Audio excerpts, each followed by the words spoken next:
Перед просмотром прошу подписаться на канал, поставить лайк и оставить любой комментарий. Так вы поможете продвинуть ролик. А еще, если вам нравится контент, поддержка через спонсорство будет очень кстати. И да, новые подписчики, добро пожаловать на мой канал. Поехали! Действия разворачиваются в мире, где сражения супергероев с монстрами – это повседневность. То из-под земли полезут целые орды чудовищ, то какой-то безумец решит уничтожить все человечество, ну или же проснется какой-то дремлющий Годзилла. Здесь появление очередного разрушителя – обычное дело, и жители реагируют на это почти так же, как на будильник в понедельник. Среди всего этого хаоса живет обычный парень по имени Сайтама. Ему 22, он безработный, таскается на собеседование и в целом ничем особенным не выделяется. Однажды, по дороге на очередное собеседование, Сайтама сталкивается с Человеком-крабом, или как он себя называет, Крабменом, который выглядит так же нелепо, как и звучит. Мутант, пообщавшись с Сайтамой, сразу понимает, что парень не так убитый жизнью, посему решает его не трогать, мол, у него и так дел не в проворот. Нужно найти пацана с огромным подбородком, который, пока краб спал, дорисовал ему соски. По итогу Сайтама продолжает свой путь, но вскоре встречает того самого пацана с огромным подбородком, очень напоминающим мужскую мошонку. Увидев этого уродца, главный герой решает не вмешиваться в дела Крабмена. Но как только появляется мутант и нападает на пацана, Сайтама инстинктивно спасает его. От такого мува краб офигел по полной. Он не понимает, какого хера тот творит, потому сходу отправляет защитника в полет. Затем он собирается прихлопнуть мелкого, но Сайтама вновь встает у него на пути, говоря, что обижать детей нехорошо. Увы, крабу на это пофиг, ведь позорные соски никак не смыть. Маркер, сука, качественный, поэтому Сайтаме приходится непросто. Но даже так, наш герой не сдается. В один момент он обматывает галстук вокруг глаза противника и одним рывком устраивает фонтан из крабьих кишок. После того случая Сайтама понимает, что спасать людей – это его истинное призвание, но силенок у него для этого пока маловато, поэтому парень начинает трениться, да так усердно, что к 25 годам становится полностью лысым. Благодаря этим тренировкам он становится невероятно сильным, настолько, что любая вражина минусуется с одного удара. Неважно, кто это – огромный исполин, мутант с тупыми рожками или армия подземных монстров – все заканчивается одинаково, ведь Сайтама критует как настоящий батя. Один удар, и ты летишь к праотцам. И вроде бы все круто, но вот беда. Из-за такой мощи парень постепенно теряет интерес к боям. Все становится слишком простым и предсказуемым, отчего лысому становится скучно. В один из дней по новостям сообщают о новой угрозе. Лютые комары, которые нападают на все, что движется, и мгновенно превращают все живое в мумию. С одним из них Сайтама сталкивается у себя дома. Жужжание комара выводит лысого из себя. И пока он пытается прихлопнуть кровососа, остальные комары летают по городу и жестко сосут. Выясняется, что насекомые действуют не сами по себе. У них есть шикарная матка, которая проглатывает все, что приносят ее детеныши. С каждым глотком комариха становится сильнее, и ее план истребления всего живого идет как по маслу. Но в один момент появляется киборг по имени Генос. Увидев мутанта и ее армию, он решает вмешаться. Но матка швыряет своих комарят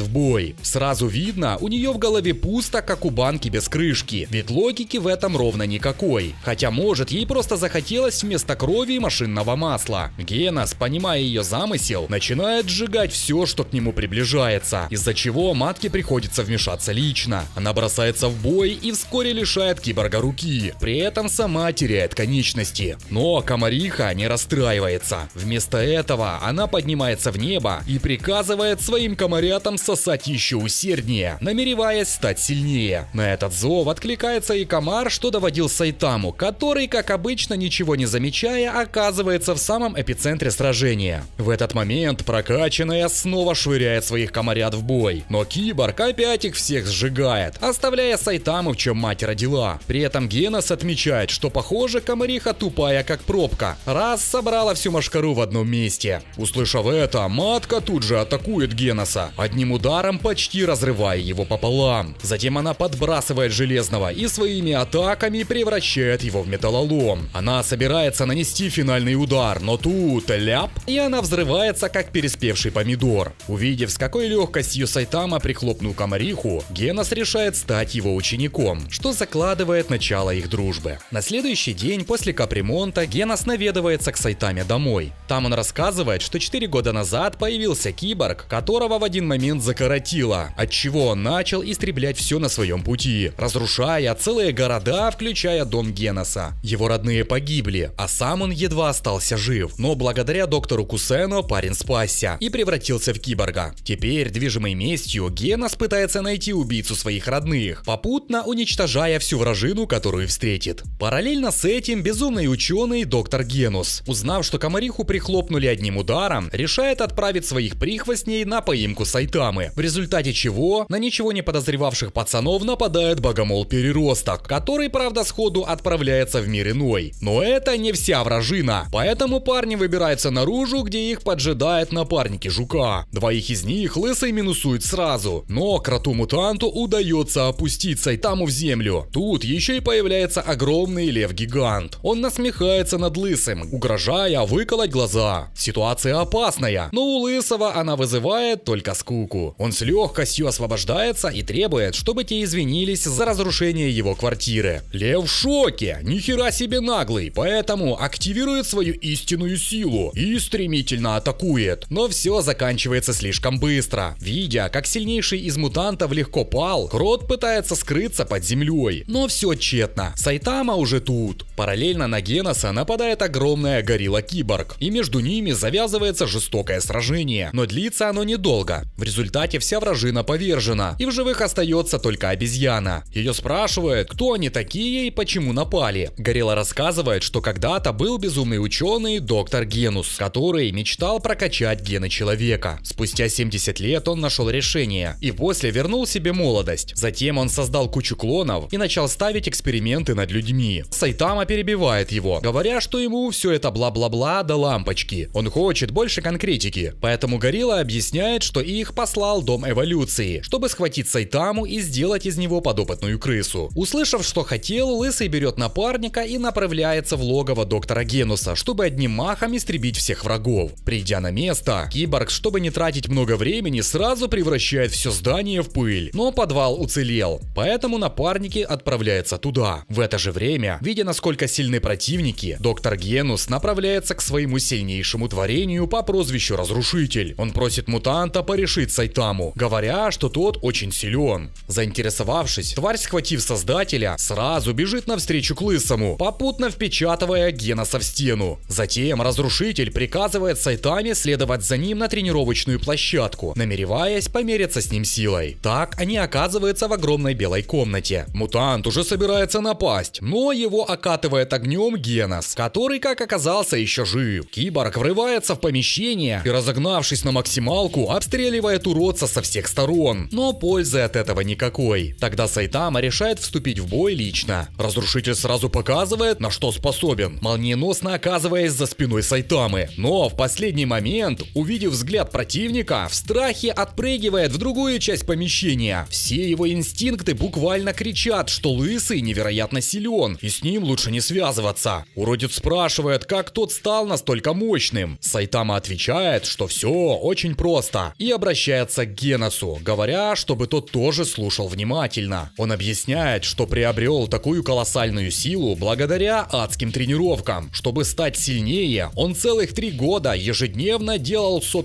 отжиманий и приседаний, а после на верочку еще и пробегал 10 км. И да, никакого кондиционера в хате. Это важно. От этих слов все присутствующие охуели знатно. Что за бред? Какие 100 приседаний и отжиманий? Поэтому Разрушитель отбрасывает логику в сторону, понимая, что Сайтама говорит правду, и решает расправиться с Лысым на месте. Он активирует режим ярости и с сокрушительной мощью нападает. Мутант атакует противника со всех сторон, пользуясь тем, что Сайтама не сопротивляется. От его мощи вся комната содрогается, заливаясь красным светом. Правда, все потуги Разрушителя приносят только много пафоса, но не больше. Лысый не обращает на него внимания, в голове обдумывая, что опаздывает на распродажу. сразу. По итогу, чтобы не терять времени, Сайтама одним ударом минусует уродца и, проделав дыру в здании, вместе с Геносом спешит в местный супермаркет. Через некоторое время появляется новая напасть по имени Молотоголовый. Ему вместе со своей бандой удалось ворваться в секретную лабораторию и украсть новейшую разработку суперкостюмов. Получив эту силу, Молотоголовый решает применить роль современного Робин Гуда и уравнять всех богатых с бедными. Поэтому он направляется к зданию одного из местных миллиардеров по имени Зенир. Придя к нему, дом сразу сносят. Однако оказалось, что это не то здание, и настоящий небоскреб Зенира находится в другом месте. Поэтому банда сразу же идет туда, разрушая все на своем пути. На их дороге появляется местный супергерой Си-класса Бесправный Ездок, который, правда, быстро устал и прилег отдохнуть. Слухи о банде Молотоголового разошлись молниеносно, так что Зенир узнал о них задолго до их прибытия. Он вызывает своего лучшего бойца, сверхзвукового Соника, и поручает ему расправиться с бандой. По итогу, когда лысые сталкиваются с наемником, то сразу бросается в атаку, надеясь задавить типа числом. Но Соник, сука, ниндзя. Он включает режим мотокосилки и на ускоре обезглавливает всех на своем пути. За считанные секунды в живых остается только Молотоголовый. Бугай пытается хоть что-то сделать, чтобы остановить эту фурию, но все его потуги и ловушки не дали ровным счетом ничего. По итогу Молотоголовому прилетает кинжал в затылок, и он падает замертво. Видя, что Бугай скопытился, Соник связывается с Зениром, докладывая, что банда устранена. Но черепушка у Лысого оказалась крепче, чем казалось, и пока Соник трепался по телефону, тот по-тихому свалил. Тем временем о банде узнает Сайтама, который поначалу не собирается вмешиваться. Однако, увидев, что все они лысые, понимает, что дело пахнет жареным. Ведь если эти штрихи продолжат буянить, люди решат, что он один из них. Так что Сайтама решает размотать их лично. Он направляется в местный парк и почти сразу натыкается на убегающего Бугая. Тот, увидев героя, сразу начинает быковать, а затем, пытаясь закончить все быстро, оформляет правый кросс. Но толку ноль, поэтому Молотоголовый активирует всю мощь костюма. Правда, и это не помогает. Сайтама разрушает броню, даже не заметив. И злодею приходится, сверкая копилкой, убегать куда подальше. В этот момент появляется Соник. Он спрашивает, куда направился Бугай. Сайтама отвечает, что тот пошел в другую сторону. Но Соник мгновенно атакует. Сайтама офигевший, кричит, что он не из банды, а наоборот супергерой. Но наемнику пофиг, мол, всех ноунеймов запоминать он не обязан. Тем не менее, его зацепило то, что Сайтама смог среагировать на две его атаки. Гордость ниндзя не позволяет ему остановиться, и Соник решает атаковать еще яростнее. Он начинает носиться со скоростью пули, пытаясь запутать противника. Однако Сайтама не тушуется и встречает своим кулаком бубенцы наемника. Ух, не повезло. Оклемавшись, Соник осознает, что еще слишком слаб, поэтому решает залечь на дно, чтобы прокачать свою скиллуху и однажды вернуться за реваншем. Придя домой, Сайтама жалуется Геносу, что он ноунейм. Лысый рассказывает, что сверхзвуковой Соник никогда о нем не слышал, а простые жители и вовсе подумали, что он один из банды Молотоголового. Железный объясняет, что скорее всего причина в том, что нужно официально зарегистрироваться в ассоциации героев. Поэтому на следующий день парни отправляются на получение лицензии. Генос, за которым ассоциация уже давно вела наблюдение и которому приписали уничтожение Дома Эволюции, сразу же получает место в элитном S-ранге. А вот Сайтама, даже несмотря на то, что побил все существующие рекорды в физическом тесте, по итогам зачисляется всего лишь в позорный C-класс. После наши напарники отправляются на лекцию для новичков, где их встречает местный герой А-класса Снэк. Высокомерный мужик сразу заявляет, что им дико повезло сюда попасть. На деле же они два обычных лоха, которые здесь никто и звать их никак. И чтобы достичь хотя бы его уровня, им придется пахать как проклятые. Затем мужик идет к начальству и жалуется, что этот отбор совсем тухлый, и его прошли всего лишь 2 человека, да и то каких-то молокососов. Но начальник с ним не согласен, говоря, что один из этих так званых молокососов сдал экзамен на 100 баллов из 100, и о его подвигах ассоциация знала уже давно, поэтому его сразу определили в класс S. А второй, хоть и провалил теорию, в физическом тесте показал силу как у сраного бога, мать его. Так что мужчина советует Снеку не умничать и с новенькими вести себя мягче. Но мужик походу был с кастрюлей на голове, потому что после услышанного решает устроить махач с Сайтамой, вследствие которого отправляется в нокаут с первого же удара. После того, как грибоголовый доктор Кусена прокачал Геноса, оснастив его новыми пушками, парень решает проверить их в деле и потренироваться с Сайтамой. Они отправляются в каньон, где Железный, зарядившись на максималку, сразу бросается на Лысого. Он ускоряется с каждым ударом, параллельно обстреливая противника. Но, как и ожидалось, Сайтама с легкостью уворачивается, при этом сам не наносит ни одного удара. В какой-то момент Генос перегоняет Сайтаму и, активировав все свои пушки до предельной мощности, начинает поливать противника струей огня. Но все зря. Лысый уже стоит сзади. Генос кипишует. Какого хера? Мол, Сайтама тупо угорает с него. Почему не атакует? Ведь так Генос не сможет стать сильнее. Тогда Лысый решает показать, что такое настоящая сила. В долю секунды он сближается с киборгом, оказывается у него за спиной и замахивается для удара. Смертоносный кулак останавливается прямо перед лицом Геноса, после чего Сайтама спокойно разворачивается и идет домой. Генос охреневший, мол, ебать, что это было? Собрав чехлы, парень осознает, что скорее всего ему никогда не достичь такой силы. После тренировки пацаны направляются в местную забегаловку. Туда приходит и Свитмаск, поп-звезда и сильнейший герой А-класса. Выйдя на улицу вместе с киборгом, он поздравляет его со вступлением в ряды С-ранговых героев, а затем удаляется. А Генос с Лысым идут домой. По дороге киборг ненадолго отлучается, но вскоре возвращается уже с вещами и заявляет, что теперь они будут жить вместе. Совместная жизнь с Геносом не особо радует Сайтаму, ведь тот носится за ним хвостиком и конспектирует каждое слово, как будто это священное писание. В один из дней Генос напоминает, что героям Си-ранга, чтобы не быть исключенными, нужно каждую неделю предотвращать хотя бы одно преступление. Лысый отмахивается, мол, кого он будет ловить, если вокруг тишина. Генос объясняет, что Си-ранговые герои слишком слабые, и поэтому обычно гоняются за карманниками или местными гопниками. В результате Сайтама носится как подстреленный по всему городу, пытаясь найти хоть какого-то хулигана. Но толку от этого никакого, он только пугает обычных прохожих. Сайтама продолжает носиться по улицам и на следующий день. В один момент его перехватывает старый знакомый, Соник, который после медитаций и тренировок вернулся лишь с одной целью – взять реванш. Но в их разговор встряет местный герой Си-класса Тигр в майке. Качок подходит к Сайтаме и заявляет, что на него жалуются жители, мол, бегает какой-то лысый и мешает людям жить. Штрих угрожает Сайтаме взбучкой, но вмешательство заканчивается быстро, потому что Соник швыряет в бугая сюрикены. Взрыв! И Тигр в майке выведен из строя. После этого наемник начинает разрушать все вокруг, чтобы заставить Сайтаму сразиться. Наблюдая весь этот бардак, на Лысого наконец приходит озарение. Вот же он преступник, которого он так долго искал. Посему наш герой одним ударом впечатывает Соника в землю, прекращая его цирк. Параллельно с этим ассоциация героев начинает собственное расследование. Организация пытается выяснить, почему в городе Z, где живет Сайтама, постоянно появляются настолько сильные монстры и куда они бесследно исчезают. Чтобы разобраться в ситуации, туда отправляют двух героев А-класса, Золотого Шара и Веселого Магистра. Герои прочесывают улицы в поисках врагов и вскоре натыкаются на странное существо, у которого вместо волос вакаме. Не раздумывая, Золотой Шар сразу же запускает в него снаряд из рогатки, но атака оказывается бесполезной. В ответ чудовище вытягивает щупальце и, схватив героя, показывает, что играться с ним не стоит. Магистр бросается на помощь и достает шпагу. Между противниками начинается махач, в котором мужик задействует все свои способности, но все мимо кассы, даже усики не помогают. Поэтому магистр проводит свой коронный удар. Но и это не наносит врагу никакого вреда. По итогу оба героя получают жесткую трепку. Но когда ситуация выглядит безнадежной, появляется Сайтама. Он возвращается с магазина и, заметив монстра, вдруг вспоминает, что забыл купить водоросли. Но, к счастью, ему повезло встретить этого мутанта. После этих событий, пока ассоциация героев ломает голову, куда делся тот самый монстр-водоросль, наши напарники продолжают жить обычной жизнью. Но спокойствие длится недолго, потому что над миром нависает новая угроза – огромный астероид, который внезапно изменил свою траекторию и теперь летит прямиком на Землю.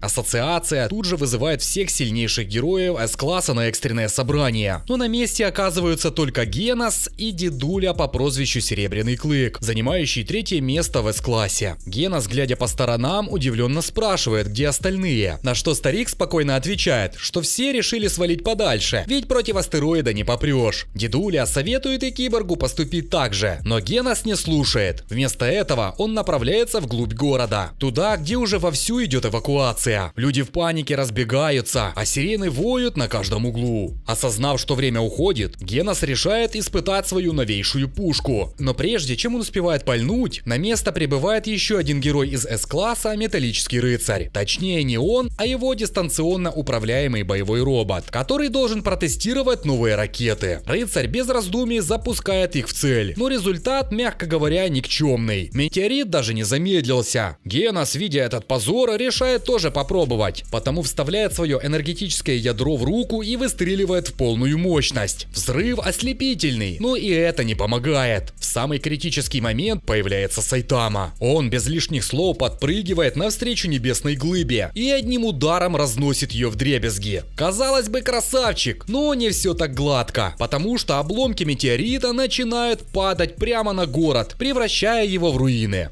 После произошедшего Генос сообщает, что их позиции в ассоциации выросли. Он поднялся на 16 место в классе S, а Сайтама неожиданно оказался уже на 5 месте в классе C. Лысый искренне этому радуется, но его ученик остается недоволен. Генос уверяет, что падение метеорита – это угроза уровня дракон, а значит заслуги Сайтамы тянут минимум на S-ранг. Но Сайтама хз о чем он, что еще за дракон? Киборг объясняет, что ассоциация делит угрозы на 4 категории: тигр, демон, дракон и бог, где дракон означает, что под угрозой уничтожения сразу нескольких городов. По итогу наш герой, чтобы не забивать себе голову лишним, решает проветриться и пройтись по разрушенному городу. На одной из улиц его замечает тигр в майке, у которого, кстати, дико пригорело, что Лысый обошел его в рейтинге. Чтобы не упустить шанс унизить конкурента, он зовет своего старшего братана по прозвищу Майка цвета черной дыры. Вдвоем они начинают наезжать на Сайтаму, громогласно обвиняя его в том, что именно он виноват в этой катастрофе. Мол, если бы не его безответственный удар, то здания остались бы целы. Братаны кричат, что ему плевать на жизни простых людей, и его действия приносят больше разрушений, чем пользы. На шум начинают подтягиваться местные жители. Услышав обвинения, толпа тоже подхватывает их, и вместо благодарности за спасение начинает гнобить Сайтаму, делая его крайним во всех бедах. Но братья на этом не останавливаются и продолжают раздувать истерию, обвиняя Лысого в том, что он якобы готовится атаковать простых людей. Дескать, у него только что рука дернулась, и что он вот-вот устроит новую катастрофу. Толпа напрягается, веря в этот бред. Сайтама же в это время вообще в потерях, не понимая, что происходит. Но братьям на это плевать. Они приближаются к Лысому, намереваясь устроить показательную порку. Правда, все заканчивается слишком быстро и предсказуемо. Сайтама хватает старшего, и тот, обделавшись, сразу начинает извиняться за свои слова. Но Лысый, на удивление, говорит, что все его слова правда. Он объясняет, что эти разрушения и правда устроил он. Но за это нужно винить не его, а небесную глыбу. Затем Сайтама обращается к толпе, говоря, что если кто-то считает, что он зря ее развалил, пусть скажет ему это в лицо. Ведь он геройствует не ради дешевой популярности, а по личному желанию. В этот момент появляется Генос и, успокоив своего учителя, вместе с ним идет домой. Через время в соседнем городе появляется армия морских уродцев. Они выходят на сушу и начинают разрушать все вокруг. К ним навстречу выходит герой А-класса по прозвищу Стингер, который, орудуя своим копьем, дырявит всю вражину на своем пути. Генос с Лысым, увидев по телеку новую угрозу, решает помочь и сразу отправляется к Стингеру, который к этому времени наконец-то развалил всех мутантов. Правда, вкус победы он так и не ощутил, потому что появляется морской король, который одним ударом вырубает парня. Монстр на этом не останавливается и продолжает идти дальше. За ним следит еще один герой, молниеносный Макс, который выжидает момент для стремительной атаки. Но тварь замечает его раньше и мгновенно сближается. Герой пытается дать отпор, но король не так прост. Он одним ударом посылает блондинчика в другую часть города. К несчастью для героя, бой на этом не заканчивается, и монстр настигает Макса вновь. Герой пытается выполнить свою фирменную вертуху, но толку ноль. Парень вылетает из здания и падает вниз, но в последний момент, к счастью или нет, его спасает любитель мужских задниц Гомозек, герой С-класса, который сбежал из тюрьмы, а вместе с ними Соник. Тут к ним подоспевает морской король, намереваясь добить противника, но Гомозек против. Он зол, что тварь побила Стингера и Макса, а ведь их попки так хороши, поэтому между ними начинается схватка. Противники наносят друг другу колоссальные удары, но это особо дамага не наносит. Тогда Гомозек активирует режим Гомо-Гомозека и использует свою кринж-технику под названием Ангелочек, оставаясь при этом в чем мать родила. От этого вида все присутствующие хотят выколоть глаза, но несмотря на это сражение продолжается. Враги мутузят друг друга, что есть духу, но тварь оказывается сильнее, потому без лишних усилий нагибает противника, а после собирается прищучить и Соника. Король сходу нападает на пацана, но тот, сука, быстрый, его так просто не догнать, поэтому тварь как чужой атакует языком с зубами. Но и это не помогает, пацан как молния, жух-жух-жух, хрен попадешь. К счастью для монстра начинается дождь, который активирует его истинную мощь. Скорость и сила короля увеличивается, отчего Сонику приходится отступать. Наконец-то твари удается схватить противника, но пацан ловко выскальзывает, оставив после себя лишь тряпье. Затем наемник заявляет, что еще ничего не кончено. Дескать, сейчас он быстро сгоняет за катаной и вернется, после чего по шурику сваливает. Тем временем по пути в город Сайтама с Геносом разделяется. Железный направляется к убежищу, а Лысый продолжает путь к монстру. Вскоре он сталкивается с героем на велике. Они объединяются и продолжают путь вместе, направляясь прямо к эпицентру событий. В один момент Сайтама замечает Соника и, решив выяснить, почему здесь бегает голый мужик, сходит с велосипеда. Тут его спутник слышит впереди звуки сражения, отчего без раздумий, оставив напарника, мчится дальше один, в спешке не замечая, как роняет свой звонящий телефон. Сайтама поднимает его и отвечает на вызов. На линии оказывается представитель ассоциации героев, пытавшийся предупредить велосипедиста, что враг слишком силен, и уже расправился с героем С-класса, мол, сражаться с ним чистое безумие. Услышав это, Сайтама понимает, что времени медлить нет и устремляется к месту боя. Параллельно морской король уже добрался до убежища. Он пробивается внутрь и намеревается уничтожить всех, кто здесь есть. Среди толпы оказывается несколько героев. Объединившись, они пытаются дать отпор твари, но король оказывается слишком сильным, и противники разлетаются как тряпичные куклы. Люди в ужасе, ведь последняя линия обороны уничтожена, и теперь всем присутствующим грозит неминуемая смерть. Но в последний момент появляется Генос. Он сразу вступает в бой с чудовищем, показывая, что все предыдущие противники твари учились там, где он преподавал. К сожалению, парень недооценил силы вражины, за что сразу расплачивается собственной рукой. Тем не менее, Генос не падает духом и продолжает сражение. Он использует все свои козыря, оружие, пушечные залпы и тактики боя. В ход пускается все, чтобы хоть как-то удержать равновесие в бою. Благодаря этому даже с одной рукой киборг сражается с королем на равных, который, кстати, тоже разошелся не на шутку. В какой-то момент тварь плюет кислотой на маленькую девочку. Генос заслоняет ее своим телом, но кислота термоядерная и разъедает и металл, и плоть. Морской король хватает противника за голову и впечатывает в стену, после чего наносит сокрушительный удар. И Генос, пробив стену, оказывается на улице. Тварь выбирается следом за ним, намереваясь добить противника. В последний момент короля отвлекает подоспевший велосипедист, который пытается хоть что-то сделать. Правда, силы слишком неравны, но даже так парень не сдается. Люди стараются его поддержать, но смысла в этом нет. Тварь слишком сильна. Легким ударом она нокаутирует парня прямо в руки подоспевшему Сайтаме. Увидев нового противника, король сразу проверяет его лысину на прочность. Правда, толку от этого никакого. Монстр офигевший и начинает втирать, что он самый сильный и умножит на 0 все живое на земле. Но эти речи вызывают у Лысого лишь скуку. Осознав это, чудовище пытается нанести еще один удар. Но, увы, у Сайтамы вылетает крит. Толпа, видя, что враг повержен, начинает радоваться. Но их радость длится недолго, потому что, как всегда, появляется какой-то пиздюк и выпаливает, что тварь была совсем слабая, раз герой Сиранга так легко ее победил. И не нужно придавать этому особого значения. Люди начинают заступаться за Лысого, напоминая, что другие герои тоже сражались и жертвовали собой. Но Штрих говорит, что они живут за счет налогоплательщиков, и это их работа. Слыша этот бред, Сайтама начинает смеяться, чем привлекает всеобщее внимание. Он заявляет, что ему очень повезло победить такого огромного монстра, ведь он был сильно ранен усилиями множества героев, и теперь вся слава достанется ему одному. В результате все присутствующие ведутся на его речи, кроме Геноса. После Сайтаму вызывает в штаб ассоциации героев и за его подвиги присваивает ему ранг B.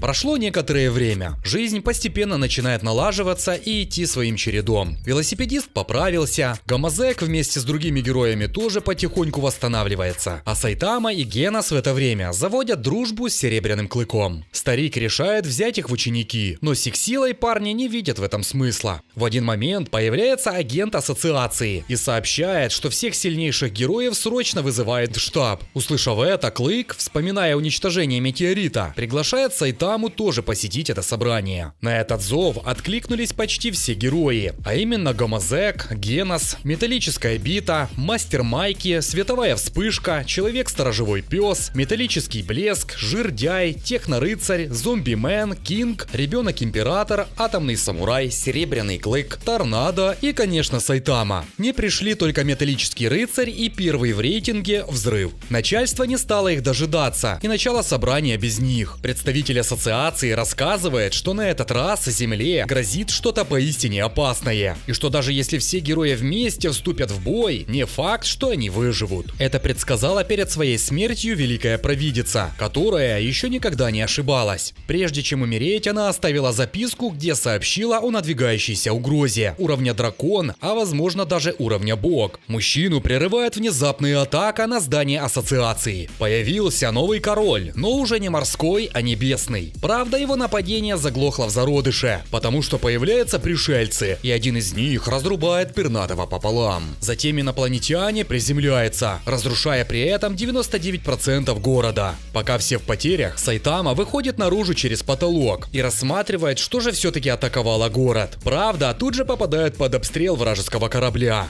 На Земле в это время один из выживших героев вступает в бой с инопланетной тварью. Как оказалось, это ученик Атомного самурая, который тоже орудует мечом. И довольно неплохо, но все же недостаточно, так как многолицая тварь регенерирует как боженька, а затем трансформируется и с невероятной скоростью наносит смертельный удар противнику, лишая того руки. Затем монстр разделяется, намереваясь истребить все живое. В этот момент подоспевает Атомный самурай со своими напарниками. Мечник пафосно разрубает пришельца, но регенерацию никто не отменял. Гомозек тоже тут и снова использует свою кринж-технику ангелочек. Серебряный Клык с остальными тоже не стоят в сторонке. В то же время, вслед за Сайтамой на крышу выбираются оставшиеся герои. Группа спрашивает у сильнейшего человека на планете Кинга, что им делать дальше. Но тот на очке, мол, давайте пока понаблюдаем, а лучше запросим помощи у Металлического рыцаря. Пока он тушуется, Сайтама уже внутри и разрывает всех противников, встречающихся на пути. Лысый бежит в поисках главного злодея, но корабль размером с город, мать его. Неудивительно, что через некоторое время Лысый реально заколебался, ведь главный злодей все никак не объявится, отчего у Сайтамы нормально так пригорает, поэтому он решает выбраться наружу. Только где выход, хз?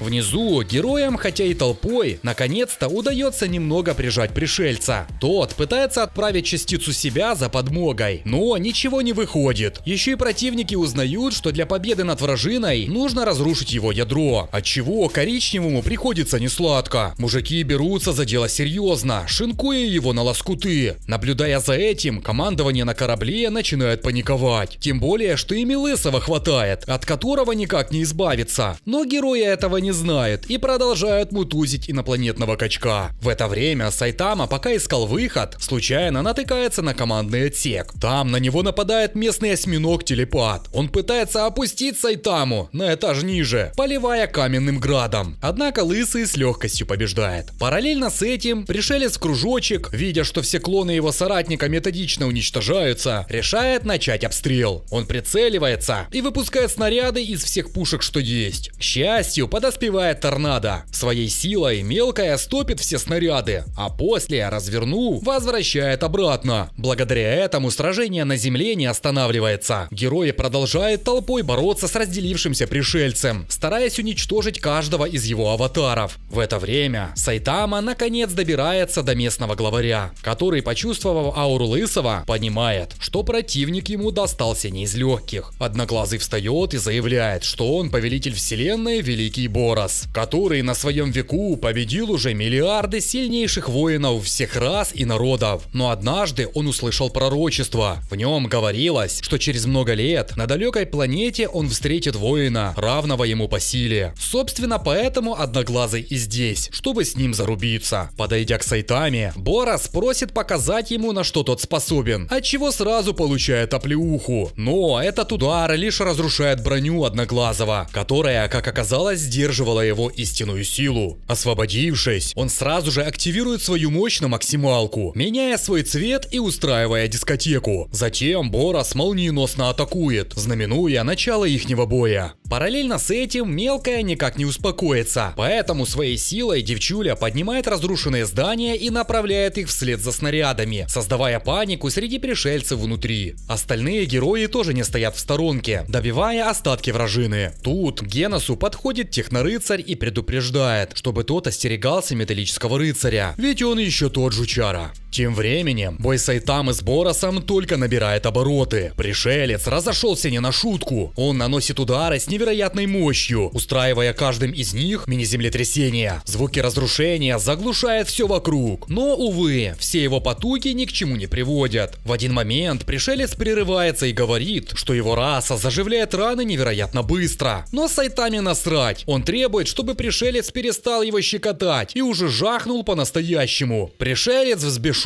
Думает, ты что, охуел? Поэтому, зарядившись энергией, снова нападает. Бой выходит на новый уровень. Одноглазый разрывает, сжигает, расплавляет все на своем пути. Противники двигаются так быстро, что превращаются в режим полосочек. В один момент пришелец наносит удар с такой силой, что Сайтама улетает в космос и оказывается на Луне. Но Лысый одним прыжком возвращается обратно. Одноглазый снова бросается в атаку. Однако пропускает сильный удар и отлетает.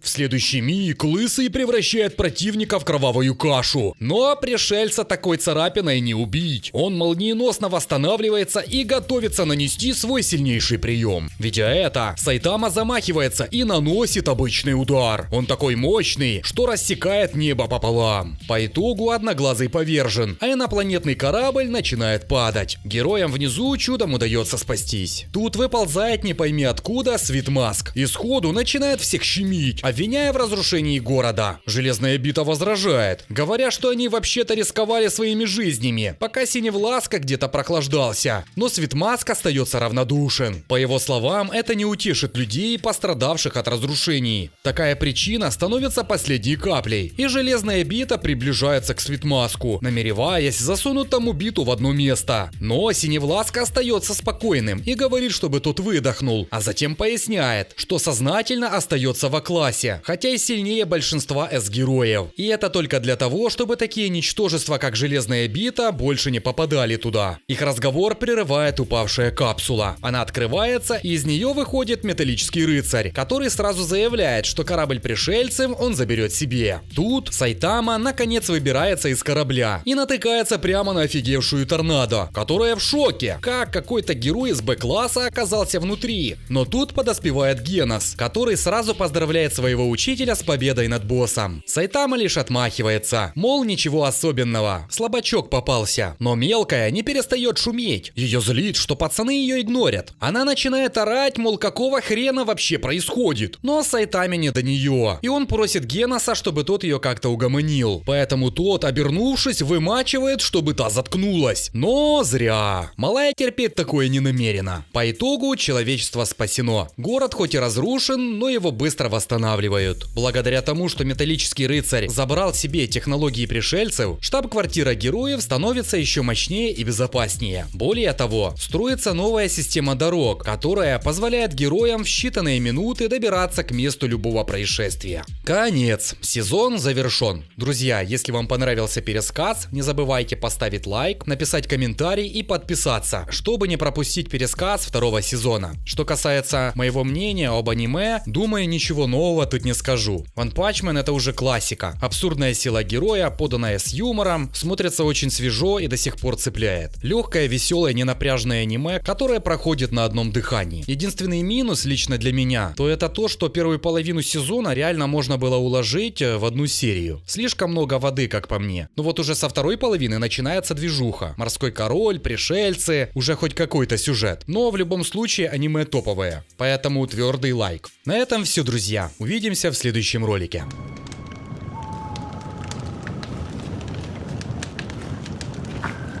Дети, уже поздно. Хватит вам смотреть телевизор. Я его выключаю.